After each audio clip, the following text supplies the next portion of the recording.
చెప్పడానికే కాదన్న ఆ బ్రహ్మ ఓ బొమ్మ నిన్ను కట్టుకోక తప్పదందుకే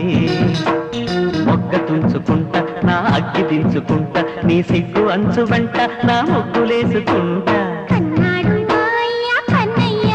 నన్ను నీకు కట్టబెట్టడానికి కందమ్మ మా అమ్మ కనకమ్మ నన్ను నీకు ఒప్పజెప్పడానికి